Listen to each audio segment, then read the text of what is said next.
माजी में जंगें जमीन और कुदरती वसाइल के लिए होती रही हैं और अब पानी जिंदगी का आखिरी सरमाया खूनरेज जंगों की नई बुनियाद बनने जा रहा है।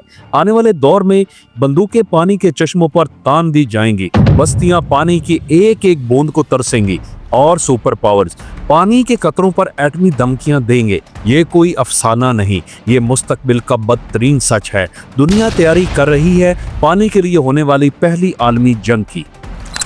कभी ये दरिया महज पानी का जरिया थे, कभी ये बहता हुआ सुकून थे, मगर पहलगाम के खूनी मंजर ने सब कुछ बदल डाला। खामोशी से एक फैसला हुआ, इंडिया ने सिंतास मुआहदे को तोड़ दिया। कागज पर एक दस्तखत, मगर हकीकत में एक जंग का ऐलान। अब दरिया बहेंगे नहीं, रोक दिए जाएंगे, पानी पिलाया नहीं जाएगा, छीना जाएगा। पाकिस्तान और इंडिया, दो एटमी ताकतें एक ऐसे मुहाज पर खड़ी हैं जिसे दुनिया अब तक नजरअंदाज कर रही है। लेकिन याद रखें, जंगें अब जमीन पर नहीं लड़ी जाएंगी। आने वाली जंगें पानी के आखिरी कतरे पर लड़ी जाएंगी और शायद पूरी दुनिया को बहा ले जाएगी। इस वीडियो के आखिर में मैं आपको बताऊंगा, चाहे इंडिया कुछ भी कर ले, वो दरियाओं का पानी नहीं रोक सकता। क्यों और कैसे, ये जानने के लिए वीडियो को एंड तक देखें। आपसे गुजारिश है कि वीडियो को मजीद आगे देखने से पहले हमारे चैनल को सब्सक्राइब करें।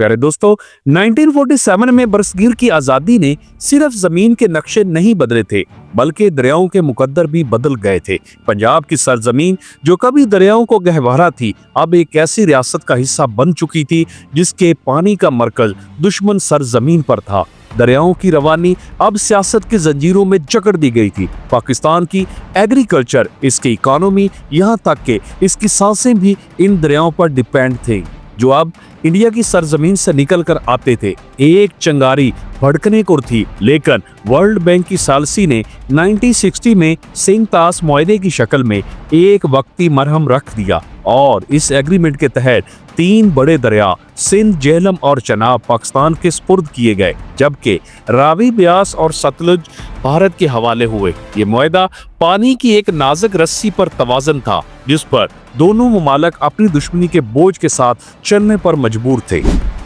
प्यारे दोस्तों, आज पहलगाम के वाक़े ने वो नाजुक तवाज़न तोड़ डाला है। इंडिया की जानब से सिंतास मुआहदा खत्म करने के ऐलान एक एटमी धमाके से कम नहीं। अगर इंडिया पाकिस्तान के दरियाओं का पानी रोक लेता है तो पाकिस्तान की जरखेज जमीनें बंजर रेगिस्तानों में बदल सकती हैं, गाँव गाँव कहत नाच सकता है और मुल्क की ग़ज़ाई सलामती जमीन बोस हो सकती है। आलमी माहिरीन खबरदार कर चुके हैं कि पानी के लिए लड़ी जाने वाली जंग रवायती जंगों से कहीं ज्यादा हौलनाक होगी, क्योंकि ये जंग बंदूकों से नहीं, भूख और प्यास से लड़ी जाएगी। सवाल सिर्फ इतना है कि क्या दुनिया एक ऐसी जंग को रोक पाएगी जो दरियाओं के बहाव के साथ पूरी तहजीब को बहा ले जाएगी।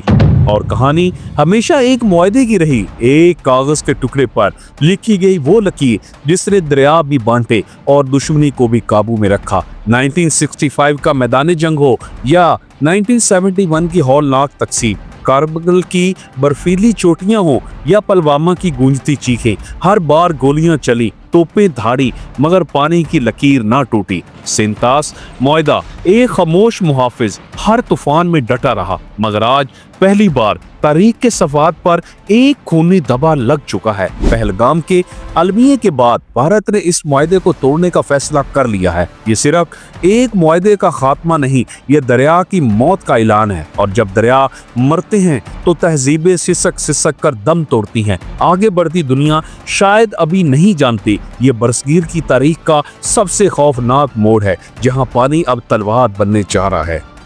प्यारे दोस्तों, सदियों पहले जब दुनिया सोना, तेल और जमीन के लिए जंगों में झोंकती जाती थी, चंद बसीरत रखने वाले दानिशवरों ने एक हौलनाक पेशगोई की थी कि आने वाला वक्त ऐसा होगा जब जंगें पानी के एक कतरे पर लड़ी जाएंगी। इस वक्त लोग हंसे, मजाक उड़ाया, मगर वक्त ने ये सच्चाई धीरे धीरे आश्कार करना शुरू कर दी। आज जब जमीन की छाती खुश्क हो रही है, दरिया दम तोड़ रहे हैं और बस्तियां प्यास से बल्क रही हैं, तब जाकर दुनिया को एहसास हुआ है कि असल दौलत पानी था और रहेगा। ये वो खजाना है जिसके बगैर जमीन सिर्फ एक बेजान चटियल मैदान है और इंसान सिर्फ एक भटकता हुआ साया। नबी करीम सल्लल्लाहु अलैहि वसल्लम ने 1400 साल पहले इस खतरे की निशानदही फरमाई थी, जब आप सल्लल्लाहु अलैहि वसल्लम ने फरमाया कि आखिरी ज़माने में लोग पानी के लिए लड़ेंगे। ये एक हदीस का मफहूम है, ये कोई आम बात नहीं थी, ये एक ऐसी पेशगोई थी जो आज की दुनिया की सिसकती हकीकत बन चुकी है। आज हम इस मकाम पर खड़े हैं जहाँ दरिया सरहदों से ज्यादा नफरत के निशाने पर हैं, यहाँ पानी की एक बूंद कीमती खून के बदले तोले जाने लगी है। दुनिया बेखबरी में आगे बढ़ रही है, मगर वक्त की रेत तेजी से सरक रही है और शायद वो दिन दूर नहीं जब प्यास और पानी की जंग तहजीबों को खाकस्तर कर देगी। सवाल सिर्फ ये है कि क्या इंसानियत वक्त से पहले जागेगी या प्यास के सहरा में हमेशा के लिए खो जाएगी। प्यारे दोस्तों, तसव्वुर करें जब चनाब, झेलम और सिंध जैसे जिंदगी बख्शने वाले दरिया खुश्क हो जाएंगे, जब जमीनें बंजर होकर रेत के टीले बन जाएंगी, जब फसलें बीजते ही मुरझा जाएंगी। अगर भारत ने सिंध तास मुआहदा तोड़कर पानी रोक दिया तो पाकिस्तान की 80% ज़राअत लम्हों में तबाह हो जाएगी। किसान अपने खेतों में खड़े होकर फसलों की मौत का तमाशा देखेंगे। गंदम, चावल, कपास जैसी बुनियादी फसलें नापैद हो जाएंगी और ग़िज़ाई किल्लत एक खौफनाक भूख की सूरत में शहरों पर हमला आवर होगी। सिर्फ ये नहीं, पानी के बगैर मवेशी मरने लगेंगे, खुराक की कीमतें आसमान को छूने लगेंगी और पाकिस्तान में कहत जैसा मंजर रोजाना की हकीकत बन जाएगा। लेकिन कहानी यही खत्म नहीं होती। पाकिस्तान की 70% बिजली हाइड्रो पावर से बनती है, यानी दरियाओं के पानी पर चलने वाले डैमों से। पानी रुकने का मतलब होगा कि बिजली का अंधेरा, शहर शहर अंधेरे में डूब जाएंगे, सनतें रुक जाएंगी, मईशत का पहिया जाम हो जाएगा और हर तरफ बेरोजगारी और बदआमनी का तूफान उमड़ आएगा। पीने का पानी नायाब हो जाएगा, अस्पताल बंद पड़े होंगे और कराची से लाहौर तक हर शहर पानी की एक बूंद के लिए तड़पता नजर आएगा। ये एक महज सियासी मसला नहीं होगा, ये एक ऐसा नुक्ता होगा जहां कौमें या तो बचेंगी या फना हो जाएंगी और दुनिया अपनी आंखों से एक मुकम्मल इंसानी बहरान को जन्म होते हुए देखेगी। अब मैं आपको बताऊंगा कि इन दरियाओं का पानी रोक पाना इंडिया के लिए टेक्निकली क्यों इम्पॉसिबल है।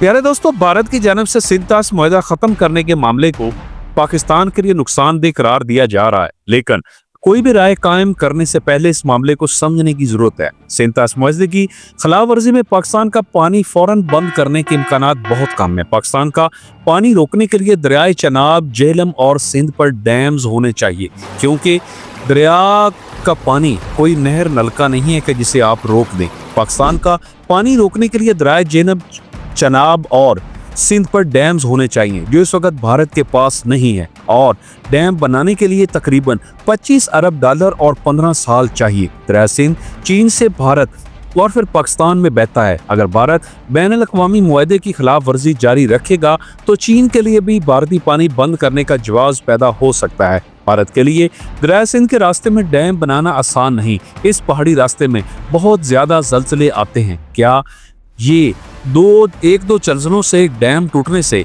भारत में सैलाब आने का खतरा मजीद बढ़ सकता है। इन दरियाओं पर भारत के पास ऐसा इंफ्रास्ट्रक्चर नहीं है कि पानी को मुकम्मल रोक सके। अलबत्ता भारत दरियाए सतलुज, ब्यास और रावी में अजाफी पानी छोड़ सकता है, जिससे पाकिस्तान में सैलाबी सूरत-ए-हाल पैदा हो सकती है और फसलें मुतासर हो सकती हैं। पाकिस्तान एक ज़रई मुल्क है, 70% बरामदात ज़राअत से जुड़ी हैं। अगर हालात कई माह तक कशीदा रहे तो पाकिस्तान ज़रई बरामदात को नुकसान पहुंच सकता है। प्यारे दोस्तों, इस तमाम सिचुएशन के बारे में आपका क्या ख्याल है? क्या इंडिया पाकिस्तान का बंद कर पाएगा या नहीं करेगा? इस बारे में अपनी कीमती राय से हमें कमेंट सेक्शन में जरूर नवालें। मिलते हैं एक अगली वीडियो में, तब तक अपना ढेर सारा ख्याल रखें। फी अमानिल्लाह।